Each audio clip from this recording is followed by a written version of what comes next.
Good day everyone, my name is Drunken Leprechaun. I am a warbird instructor from Take Flight, and today I'll be running through air-to-ground basics with the P51 Mustang. I am no way an expert on this airframe. I'll be skipping over some items or information in the video. For more detailed information, please consider joining our Discord and participating in one of our classes. I'll be trying my best to run through everything within the next 30 minutes about dive bombing, rockets, and gun strafing. I am using a large resolution monitor and recording on a lower resolution. I'll be doing my best to explain everything verbally, what I'm doing throughout the video, so don't be alarmed if I pull up the options menu or anything else and you can't read the text. I'll be sure to explain what I am doing. And I am also using a Track IR Pro system. If you see on the screen any random head movements, I am probably just simply grabbing a drink of water, so please just disregard. So, without further ado, let's get started. So, first things first, as mentioned, we're going to talk about this is about air to ground. We're going to go over bombing, rocket strafing, and gun strafing. So, let's start off with bombing. We're going to talk about sort of the bombing approach method that we're going to use and the bombing parameters, and then we'll go into rocket and gun approach patterns and parameters, and then how to arm the weapons. So first off is bombing. In this video, we're going to show a wing line approach method. In regards to the wing line approach method, uh, essentially on our airframe with the P51, we're going to use these guns here, our three guns here, as a reference point for our wing line approach method. You can use either one of them. It doesn't quite matter per se. They're pretty close to each other in proximity. As long as you keep it consistent, however you perform it, as long as you keep it consistent, in regards to executing a consistent and precise dive bomb technique. I am going to use between the second and third gun as my reference point. So right in between here, I'm going to use this as reference point. And what I'm going to do with this reference point is I'm going to line up the target in question with this reference point, and I'm going to hit the F10 key bind really quick just to bring up the map. I have a bunch of ground targets over here. Up ahead of me to my about 11 o'clock per se. I have a bunch of ground targets here in the center, identified by two smokestacks. In between these two smokestacks is a bunch of ground targets. And you can see that up ahead here out of my cockpit window. You see the two smokestacks, and you may not be able to see it, but there are a bunch of black dots there in the field, which are the ground targets, stationary ground targets. So in regards to this wing line approach method, using my reference point, I'm simply just going to line up the center of those two smokestacks with this reference point. So I want to bring the center of that smokestack all the way until it gets in between my second and third gun, my reference point, and then I'm going to let that target dip slightly underneath my wing a little bit. And when that happens, when the target disappears underneath my wing between this my reference point right here, what I will do is I'm going to start a roll to my port side, my left hand side here. I'm going to just dip my wing to my left until that target becomes visible again in this general vicinity of my cockpit, of my in my viewpoint right here. And then I'm just going to just continue a nice gradual roll until I'm up and over the target, and then I roll into and onto the target. So again, I'm just going to line up that center of that smokestack with my reference point. I'm going to fly towards that target with this reference point, trying to line it up with that target. Once that target dips behind underneath my wing, I'm going to dip my wing to the left to bring that target back into view, and going to do a nice long arch, a nice long continuous roll towards the target until I roll up and over onto the target. So let's talk about some other parameters about how we approach this target.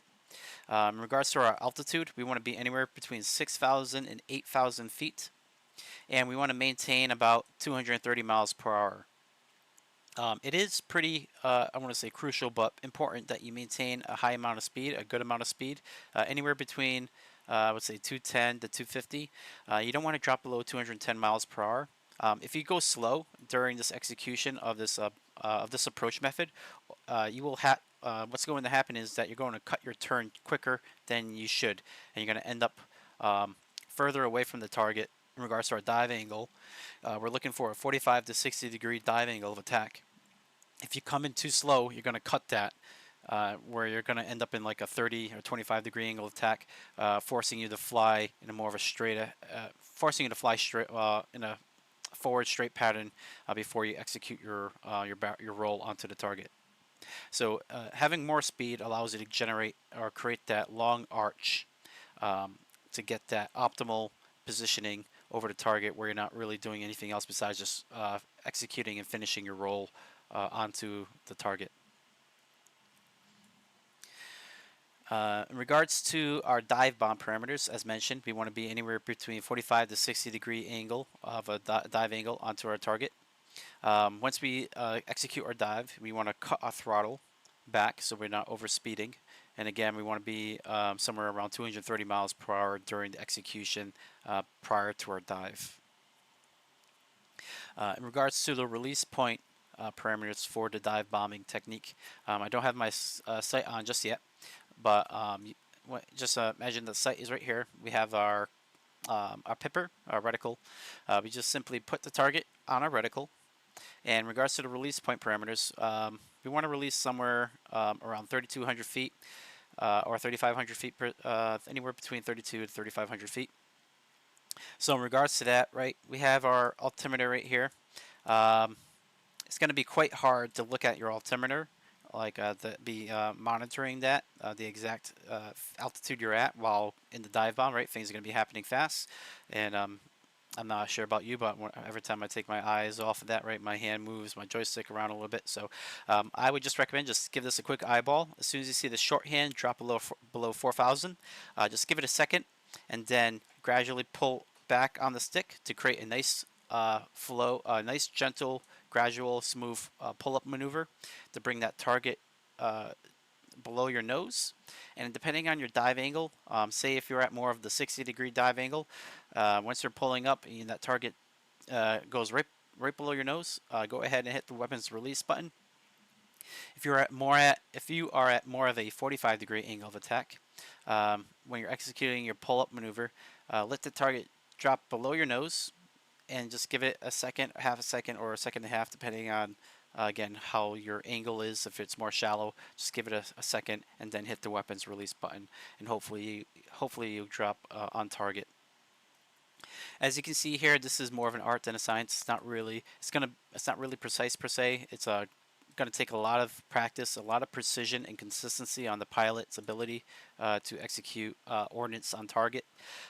So I always recommend just using rockets or gun strafing for air to ground, as that is a bit more easier for a pilot to execute consistently in regards to the number of the number of ordnance you have, right? You have more rounds, more bullets than bombs, more rockets than bombs.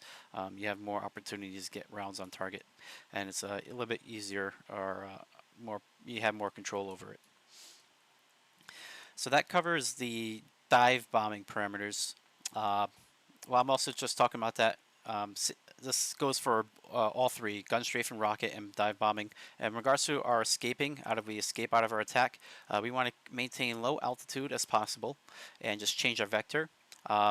We do not want to pop up after our attack, because all you do when you pop up or pull up in altitude after your attack is all you're doing is exposing yourself to more AAA fire.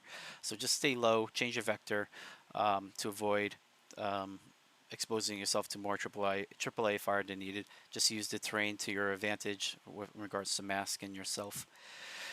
Alright, so now let's talk about the rocket attack parameters and approach. With rockets, you're going to be at more of a shallow attack profile. You're going to be anywhere from 25,000 feet or lower, and you're looking for like a 15 to 30 degree angle of attack. With rockets, they have a short burn time on their in regards to them being fired off the rail. They have a short burn time, so they're going to pretty much drop immediately after coming off the rail. So you have to get pretty close and personal with the rockets attack, at least like 1,000 feet or less, and about like 100 feet off the ground. So in regards to that, we want to put the target in question below our reticle. So when I put the sight on, you're going to have a cross, you're going to have like a V with a dot, some mill elevation markers, and your circle finishing. I usually put the target like right at the bottom of the circle, towards the bottom of the circle, until I get very close to the target, and then I may dip my nose onto the target to get rockets on or maintain my my pitch above the target and fire my rockets, just accounting for the elevation. Again, as mentioned, right, you have to get up close and personal, and depending on how low I'm already to the ground, I may just maintain a high altitude pitch and just fire the rockets off the rail that way, and just account for the droppage. We're going to fire our rockets. I'll get to the parameters what we're going to do, but I'm going to fire our rockets in a single mode, fire mode. So you're just going to fire a single rocket at a time, and I usually just do that just to be more conservative with my rockets. And as soon as I know that I'm going to hit my target, that's when I release all my rockets. And then again, right, escaping, pulling, just changing vector, staying low to the ground, avoiding AAA fire. And for guns strafing, it's the exact same sort of pattern with rockets. Again, you're going to be the guns converge at between 250 to 300 yards. So just use that as you were in regards to how you're aiming your reticle when you're going to dip your nose down on target. I recommend, again, similar to the rocket, coming in above the target, put the target below until you get close enough, and then you can dip to get guns on, or you can account for the gun droppage as well. So that covers the patterns that we're going to do. Let's talk about how we arm the weapons. To arm the bombs, we'll talk about how to arm the bombs and rockets. Well, first off, we're actually probably going to talk about how to arm the guns, because that's the first step we're going to do. So in our center panel here, down below our center panel, we have an armament panel here behind our stick. To the bottom left of this armament panel, we have a switch here. The lettering here by the switch is off, camera in sight, guns, camera in sight. We first off want to flip this into the upward position. This sort of acts as our master arm switch. I recommend just flipping it always into the upward position to arm the guns, so you can have the guns readily available to fire. And this is sort of like our master arm switch. It turns on the reticle of our gun sight. Next up, in regards to arming the bombs, to the top right of that switch that we were just talking about, you have another switch, a mode selector switch here with the word safe, rockets, bombs, both train. To put it in the bomb mode, you're going to put it into either one of the bottom modes here. For both, it will release both bombs, both pylons upon weapons release. In the train mode, it will release a single bomb starting from left to right in that fashion. And we're gonna, for this scenario, for example, we're just going to release both bombs on a single press. And that's, and off to the right of that, to arm the bombs, you have the left pylon and right pylon here. You have an off mode in the middle for arming. That by default, both switches are in. You just want to click these both into the downward position to arm both bombs, your left or right pylon, respectively, and that will arm the bombs. For rockets, going back to this master mode switch, instead of putting in the bottom two modes, you put it into the upward mode for rockets, and then down right below that you have a knob here that's by default in the off position. You have two modes. You have a single to fire a single rocket per release, and then auto to fire all your rockets on a single weapons release keybind push. We're just going to leave ours on single, and then you have an impact detonation method here of delay or instantaneous. We're going to leave ours on instantaneous detonation upon impact. And that's how you arm the rockets. For the scope, to turn on our gyro sight and whatnot, first off, right, you have to have this switch in the guns camera in sight mode. Then to the top left here of our center panel, to the left of it, you have another black box here, our gyro or sight box per se. You want to ensure this switch here that has an on-off. This is our gyro motor or power button, power switch. Just turn this into the onward position to power on the sight. And then for air to ground, we're going to leave it in fixed. And you can adjust the brightness as needed. So that covers how to arm the weapons. So I'm going to unpause the video. I'm going to start lining up the center of those two smokestacks with my reference point between my second and third gun, and we're going to execute a dive bomb first, then go into a rocket example and gun strafe example, and that'll be the end of the video, and there'll be another video covering air-to-air. In regards to P51 tutorial videos, that would do I'm not going to do a takeoff or landing. There's already another video I did for warbird familiarization flight with the TF51D. It's the exact same airframe, except for the sight and weapon ordnance. Just use that video for more clarification. Okay, so without further ado, I'm going to unpause, continue to trim a little bit here. I'm at a good altitude, and I'm going to arm my ordnance. I'm actually going to drop in speed as I'm at a decent altitude already. I'm just going to bring down my engine control settings here so I don't overspeed.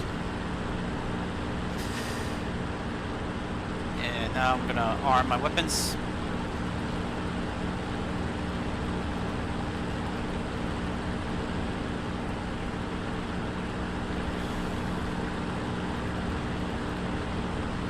Alright, that should be good for bombs.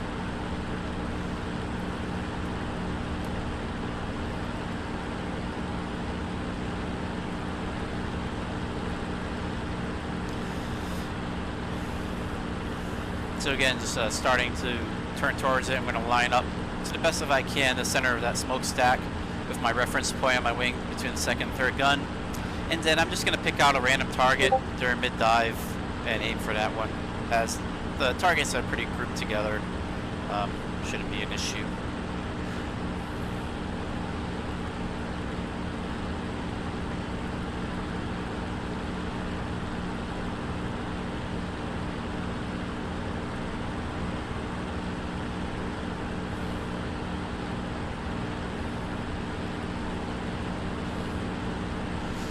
It's quite hard to see it, just making sure that's in bomb mode.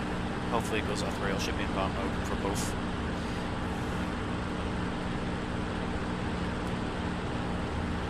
So during our roll, right, I'm going to bank to the left to bring that target in sight, and I'm going to try to maintain a horizontal roll. If anything, I would climb up in altitude. I won't climb down. I would always just maintain a level flight or climb up in altitude, but still maintaining at least 230 miles per hour, per se, around there.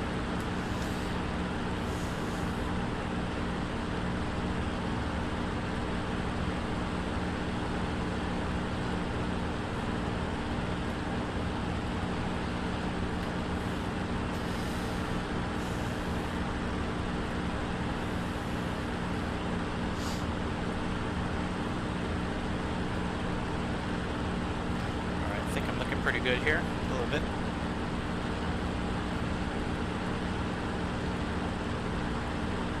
Alright, looks like I'm just going to get sort of the first edge of targets here that I'm going to aim for.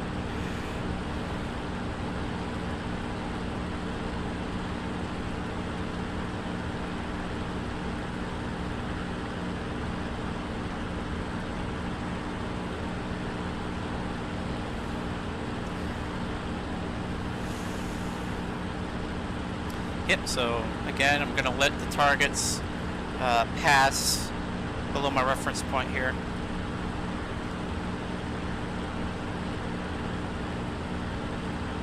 Alright, I'm dipping my wing. Targets are back in sight. I'm going to pull up in altitude a little bit. Executing a nice gentle roll per se. And dip my nose as I'm pulling up a little bit, much dropping, losing speed here.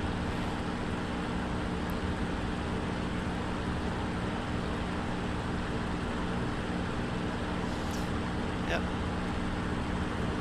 Continue to increase.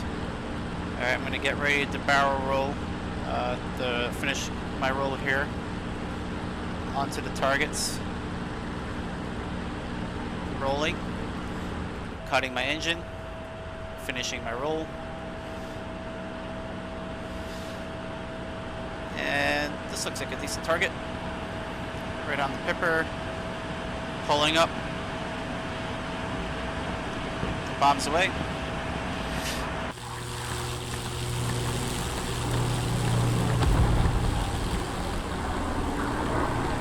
And I think I dropped that just slightly early. or slightly late, I should say. But that's sort of how that works. That's how you execute that procedure. Again, not really precise per se, more of an art than a science. It's going to take a lot of practice and skill on the pilot to get that exactly on target. All right, so now we're just going to show an example of a rocket attack. I'm going to swap my mode to rockets. I'm going to set this to single and leave that on instantaneous detonation.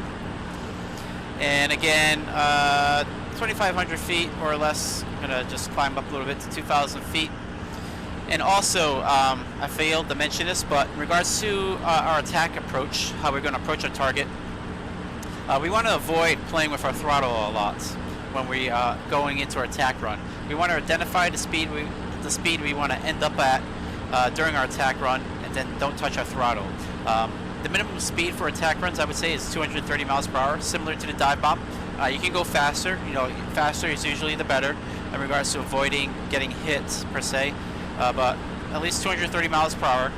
And what I mean by you don't want to play for throttle a lot, because you'll see here. Let me pause the video so you can hear me explain this a little bit better. When I pull back on the throttle, reduce manifold pressure. When I do that, the airframe wants to roll to the right. When I increase throttle, increase manifold pressure, the airframe wants to roll to the left. So if I'm doing that a lot during my attack run, all it's going to do is just throw my line off during my attack run.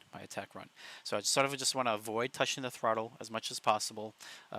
You can play with the throttle, but just keep in mind, right? If you're doing it a lot, doing crazy or drastically, right, it's going to throw you off. It's going to roll your aircraft left or right depending on reducing or applying more manifold pressure. And I can show you. I'm going to unpause the video and I can show you exactly that. I'm going to pull my throttle back. You'll see the airframe sort of go more to the right. I'm going to increase throttle. You'll see the airframe go more to the left. So I'm going to decrease throttle, dip into the right, increasing throttle, steadying it off, and bring it back to the left. See?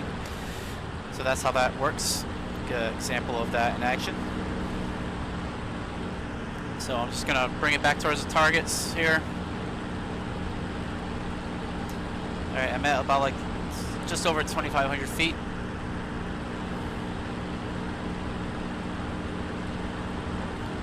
Bring my throttle a little bit down so I'm picking up speed here.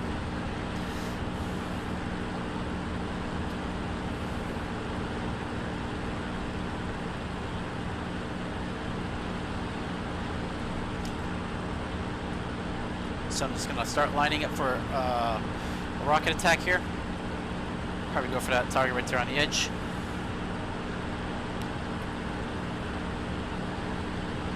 Apply some trim.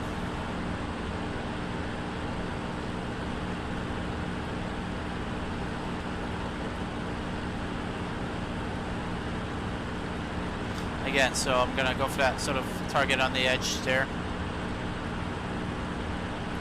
Keeping it below my reticle until I get closer.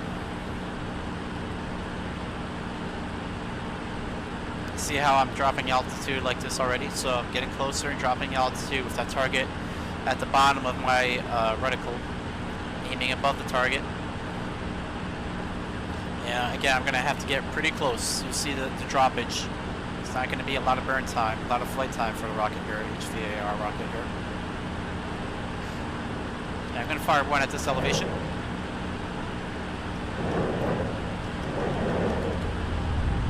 And that's sort of how that works. You saw the droppage a little bit, and then as soon as I saw my second round just land right in front of it, I had a good indication that the rest of my rockets will land on target. And that's when I released them. So I fired one, it was over. Fired second one, it was a little bit short, and then I just took that as my reference point to fire the remaining to get it rounds on target. And then we'll just come in really quick here, and you can see the guns, an example of the gun attack, how the guns work. Just did a little test fire there. Same concept, a little bit altitude, less altitude here, I'm a little bit closer, so just going to apply more throttle.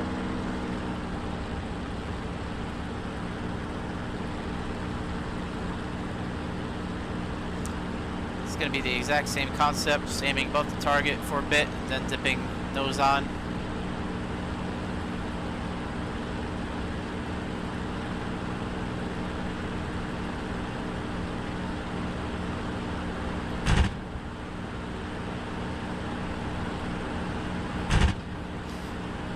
You see the convergence there a little bit.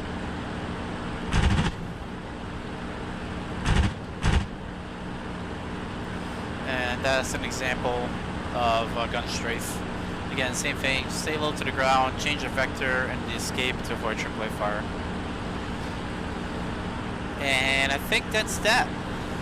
So yeah, there's nothing much else to cover in regards to air to ground with the P51 Mustang. Yeah, so next video, this is going to be an air-to-air video I'll do next, but I hope you enjoyed watching the video and hope you learned some other things or concepts, and yeah, thank you for watching.